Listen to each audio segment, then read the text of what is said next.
Question number 17. Compute the total income of Shri R. Shankar, who is working as sales manager of Z Company Limited, Mumbai, for the assessment year 2022-23.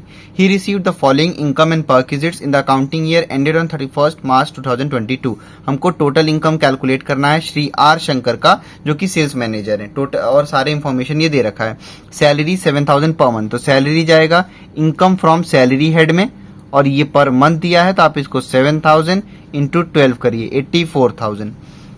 Dearness allowance as per terms of employment it enters into the computation of retirement benefits. As per terms of employment retirement benefit साफ साफ mention है, तो ये है DA retirement. तो dearness allowance और dearness allowance retirement दोनों ही इनकम फ्रॉम सैलरी में फुल्ली टैक्सेबल होते हैं.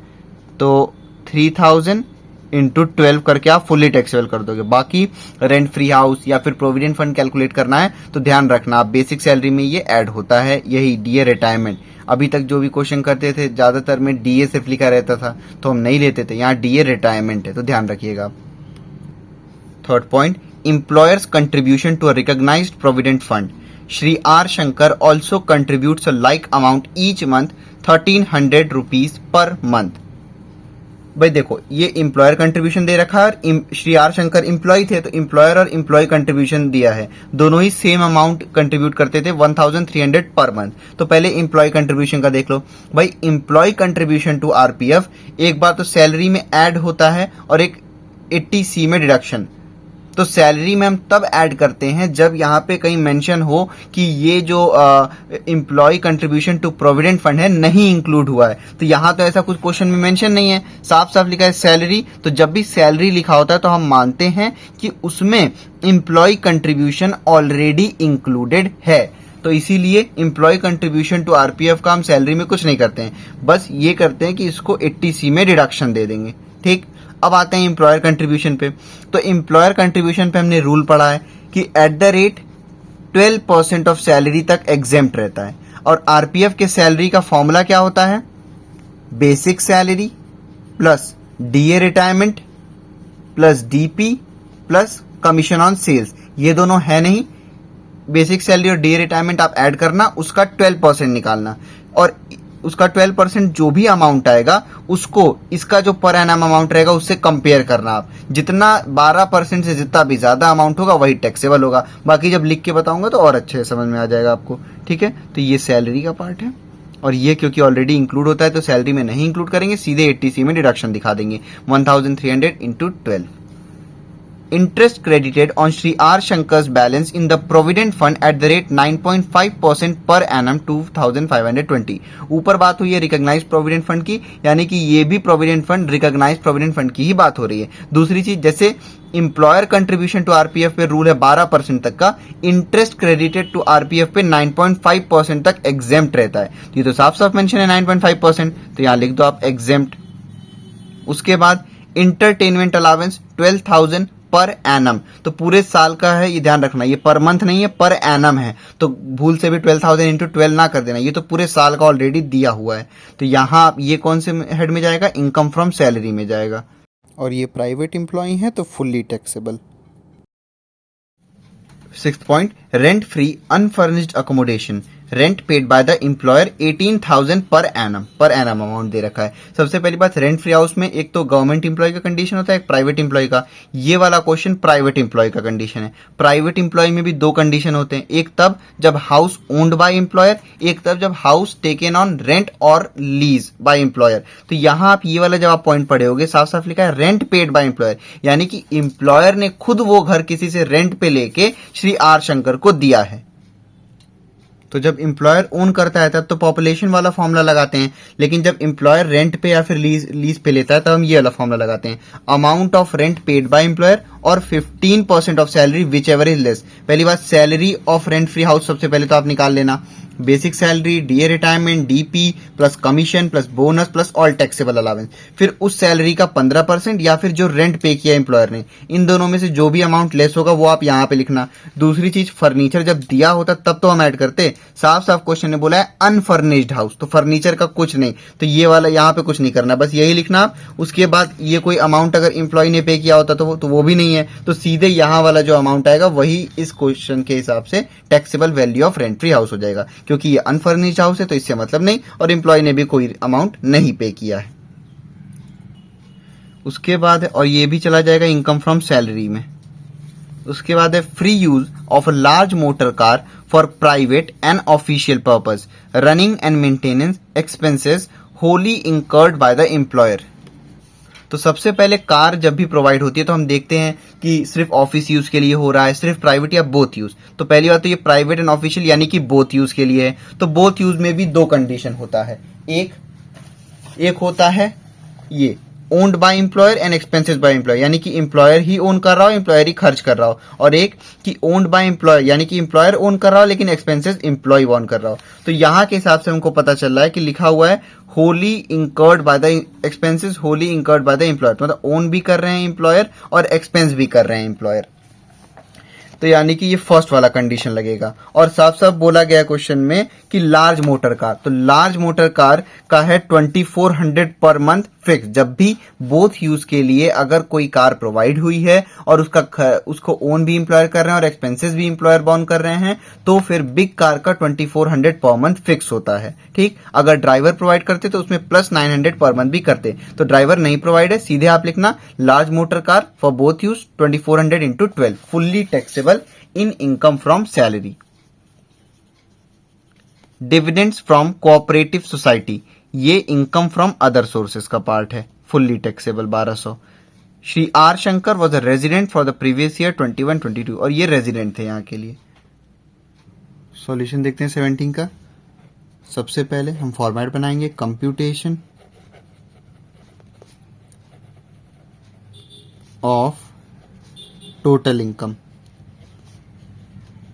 फिर जो भी असेसमेंट ईयर है, मेरी बुक के अकॉर्डिंग 22-23 है, इसलिए फॉर द असेसमेंट ईयर 2022-2023। सबसे पहले इनकम फ्रॉम सैलरी,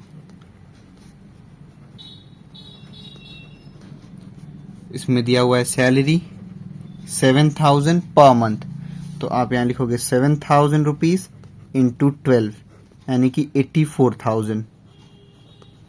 उसके बाद है डियरनेस अलावेंस, और मेंशन किया गया है रिटायरमेंट पे, पूरा ही डियरनेस अलावेंस रिटायरमेंट पे है, तो 3000 इंटू 12। और ये ध्यान रखना, डीए चाहे रिटायरमेंट पे हो ना हो, यहाँ तो फुल्ली टैक्सेबल होता है। बाकी ये सब जो है फर्क पड़ता है रेंट फ्री हाउस और प्रोविडेंट फंड के समय, ठीक है, कि रिटायरमेंट है कि नहीं है। यहाँ पे तो चाहे रिटायरमेंट हो ना हो, फुल्ली टैक्सेबल।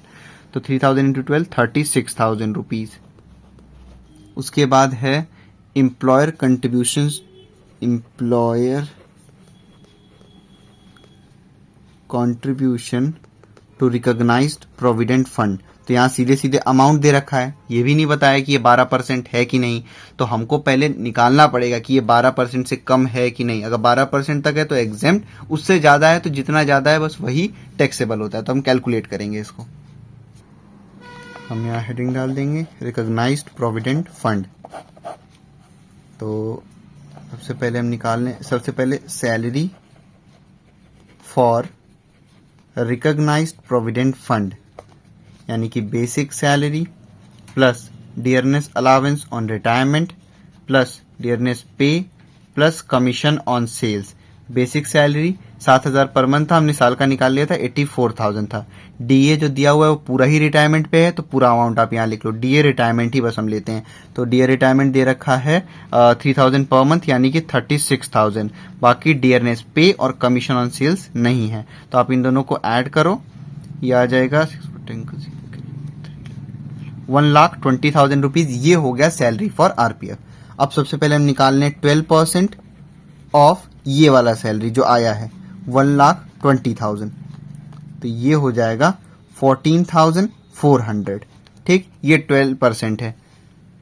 अब हमको पता है एम्प्लॉयर्स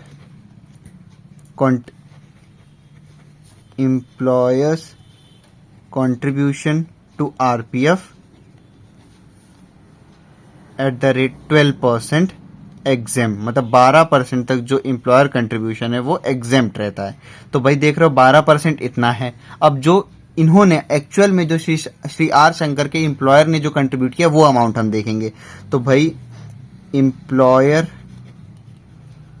ने जो यहाँ आप लिख दो original amount contributed by employer of Shri R Shankar, जो इन्होंने एक्चुअल में कंट्रीब्यूट किया, तो उन्होंने कंट्रीब्यूट किया है 1300 पर मंथ, तो 1300 इंटू 12, ये आ जाएगा 1300 इंटू 12 15,600। तो श्री आर शंकर के एम्प्लॉयर ने 15,600 रुपीज कॉन्ट्रीब्यूट किया है रिकॉग्नाइज प्रोविडेंट फंड में। और हमने क्या पढ़ा है कि एम्प्लॉयर कंट्रीब्यूशन 12% तक एग्जेम्प्ट रहता है। 12% हमने अभी निकाला है 14,400 रुपए। तो यानी कि जो एम्प्लॉयर ने कंट्रीब्यूट किया है वो 12% से ज्यादा अमाउंट है। तो भाई सिंपल सी बात, जो एग्जेम्प्ट पोर्शन है, जो एग्जेम्प्ट है उसको आप लेस कर दो ओरिजिनल अमाउंट में से। तो आप लिखोगे taxable RPF is equal to original amount कितना था 15,600 और 12% तक एग्जेम्प्ट रहता है, तो 14,400 14,400 आप लेस कर दोगे। जितना 12% से ज्यादा अमाउंट होता है वही टैक्सेबल रहेगा।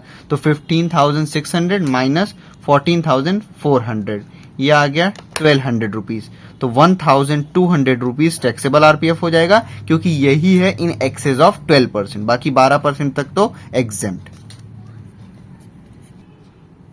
तो अभी हमने कैलकुलेट किया तो ये आ गया 1,200। उसके बाद जो लिखा है एम्प्लॉय कंट्रीब्यूशन, तो वो यहाँ कुछ नहीं मेंशन है क्वेश्चन में। इसका मतलब हम मानते हैं कि ऑलरेडी सैलरी में इंक्लूड है एम्प्लॉय कंट्रीब्यूशन, तो उसको कुछ नहीं करना है, सीधे एटीसी में डिडक्शन दे देंगे हम पूरे अमाउंट का। उसके बाद है इंटरेस्ट टू आरपीएफ, और बोला गया है एट द रेट 9.5%, तो 9.5% तक interest to RPF exempt.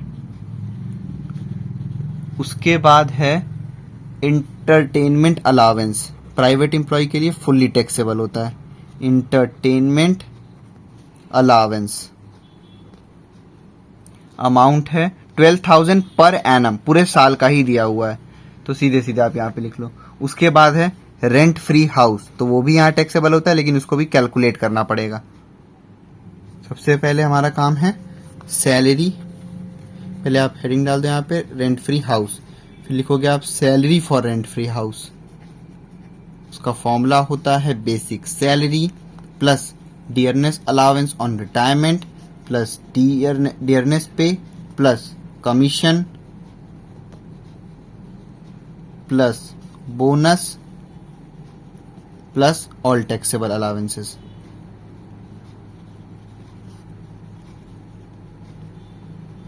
Recognise provident fund के समय कमीशन ऑन सेल्स था, यहाँ पे कमीशन है, चाहे सेल्स पे हो ना हो, यहाँ लेना है कमीशन अगर दिया तो सबसे पहले बेसिक सैलरी हमने कैलकुलेट कर लिया 84,000 है per annum. Dearness allowance on retirement है 36,000। डियरनेस पे कमीशन और बोनस नहीं है। ऑल टैक्सेबल अलावेंस में भाई देखो क्वेश्चन में दे रखा है इंटरटेनमेंट अलावेंस, तो ये टैक्सेबल अलावेंस है 12,000, तो ये आप ले लो 12,000। और कोई भी टैक्सेबल अलावेंसेस दे रखा है इस क्वेश्चन में तो नहीं, केवल एक ही था इंटरटेनमेंट अलावेंस, तो बस वही लेंगे। बस अब इन तीनों को आप ऐड कर दो, तो 84,000 प्लस 36,000 प्लस 12,000, ये आ गया 1,32,000। ये salary for rent free house हो गया। दूसरी बात, ये प्राइवेट एम्प्लॉय था, तो प्राइवेट एम्प्लॉय की कंडीशन में दो था, एक जब हाउस ओन्ड बाय एम्प्लॉयर, एक house taken on rent by employer, तो ये सेकंड वाला कंडीशन है। अगर ओन्ड बाय एम्प्लॉयर होता तो पॉपुलेशन के फॉर्मूले से निकालते, तो यहां पे आप लिखो house taken on rent by employer. इसमें सबसे पहले आप लिखते हो amount of rent paid by employer, तो भाई वो कितना दे रखा है rent paid by employer 18,000 per annum, तो आप पहले यहां लिखो 18,000। उसके बाद और 15% ऑफ सैलरी, तो सैलरी कौन सा, पहले आप लिख लो यहाँ पे सैलरी, और सैलरी ये वाला सैलरी जो ऊपर आया salary for rent free house, ना कि बेसिक सैलरी, तो ध्यान रखना। उसके बाद फिर यहाँ पे कैलकुलेट करो आप 15% of salary for rent free house कितना है 1,32,000, तो 15% ऑफ 1,32,000 कैलकुलेट करो। 1,32,000 का 15%, ये आ गया 19,800। इन दोनों में से विच एवर इज लेस, इन दोनों में से जो भी लेस होगा वही यहाँ पे हम आउटर कॉलम में लेते हैं। तो भाई इन दोनों में से कौन सा लेस है, साफ साफ दिख रहा है ये वाला अमाउंट, तो आप लिखो 18,000 रुपीज। उसके बाद अगर फर्नीचर मिला होता तो उस हिसाब से करते हैं, यहाँ साफ साफ बोला है अनफर्निश, तो आगे कुछ नहीं करना है। फिर अगर कोई अमाउंट अगर इम्प्लॉय ने पे किया होता तो वो लेस करते, तो इम्प्लॉय ने कोई भी अमाउंट नहीं पे किया है तो वो भी नहीं, तो इसीलिए सीधे सीधे ये 18,000 रुपीज ही टैक्सेबल रेंट फ्री हाउस की वैल्यू हो जाएगी, 18,000, जो कि हम इनकम फ्रॉम सैलरी में पुट करेंगे वैल्यू। तो हम यहां लिखेंगे 18,000।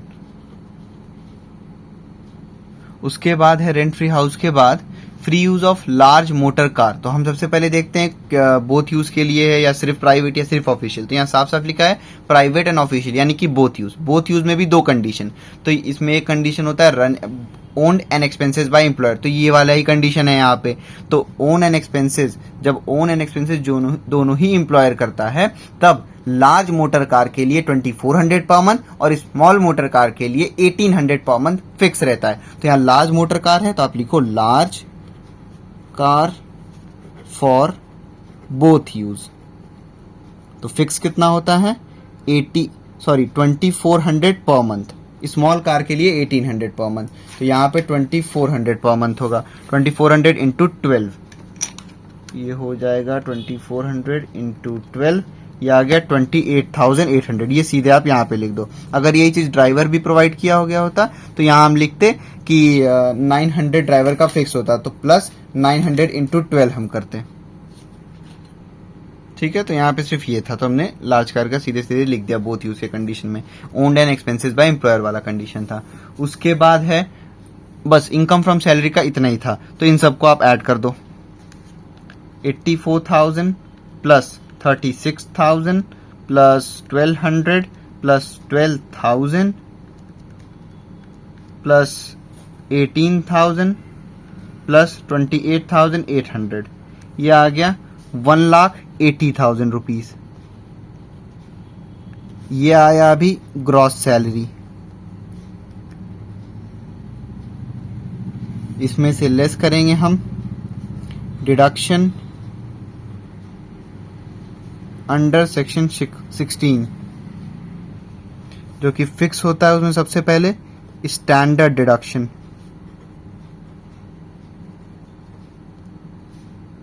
50,000। उसके बाद एंटरटेनमेंट अलाउंस, ये गवर्नमेंट एम्प्लॉय है नहीं तो यहाँ पे डिडक्शन मिलेगा नहीं, वो सिर्फ गवर्नमेंट एम्प्लॉय को मिलता है तो वो नहीं लेना है यहाँ पे। उसके बाद एम्प्लॉयमेंट टैक्स या प्रोफेशनल टैक्स, तो वो भी नहीं है यहाँ पे। सीधे आप 50,000 आउट ऑफ कॉलम में लिखो। तो ये 50,000 रुपीज आप लेस करो, ये आ गया 1,30,000 रुपीज। ये आ गया इनकम फ्रॉम सैलरी 1,30,000। अब हाउस प्रॉपर्टी है नहीं, पीजीबीपी है नहीं, कैपिटल गेन्स है नहीं, सीधे आप लिखो इनकम फ्रॉम अदर सोर्सेस।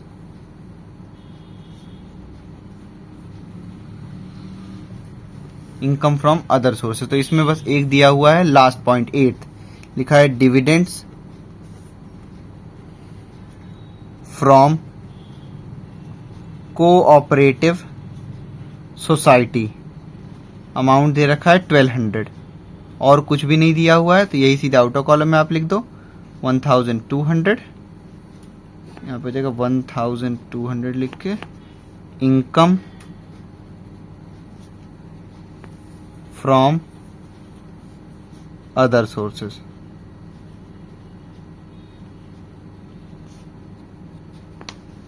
उसके बाद हम लिखेंगे ग्रॉस टोटल इनकम, तो income from salary plus income from other sources. Income from salary है 1,30,000 plus income from other sources है 1,200।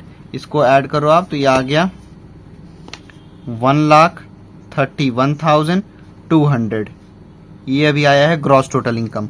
इसमें से हम लेस करते हैं deduction under section 80C to 80U के बीच में जो भी डिडक्शन है वो हम लेते हैं यहाँ पे। तो हम लिखेंगे सबसे पहले डिडक्शन अंडर सेक्शन 80C। बस एक पॉइंट है, थर्ड पॉइंट में लिखा था एम्प्लॉय कंट्रीब्यूशन। तो एम्प्लॉय कंट्रीब्यूशन टू आरपीएफ हमेशा 80C में फुल्ली टैक्सेबल होता है, मतलब पूरा अमाउंट यहाँ पे आता है, टैक्सेबल नहीं कहेंगे, पूरा अमाउंट 80C में आता है बस ऐसे। तो employ contribution to RPF per month था 1300, तो 1300 इंटू 12, 1300 इंटू 12 ये हो गया 15,600। उसके बाद 80C में और कोई अमाउंट दिया नहीं है, तो सबसे पहले 80C का मैक्सिमम लिमिट होता है 1,50,000, तो ये लिमिट के अंदर है, इसलिए ये पूरा अमाउंट क्वालिफाई हो जाएगा 80C के लिए। और कोई भी सेक्शन में डिडक्शन नहीं दे रखा है यहाँ पे, तो फिर अब सीधे इसी को आउटर कॉलम में लिखो 15,600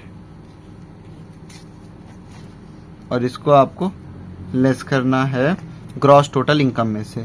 तो 1,31,200 माइनस 15,600 ये आ जाएगा 1,15,600। ये हो गया टोटल इनकम।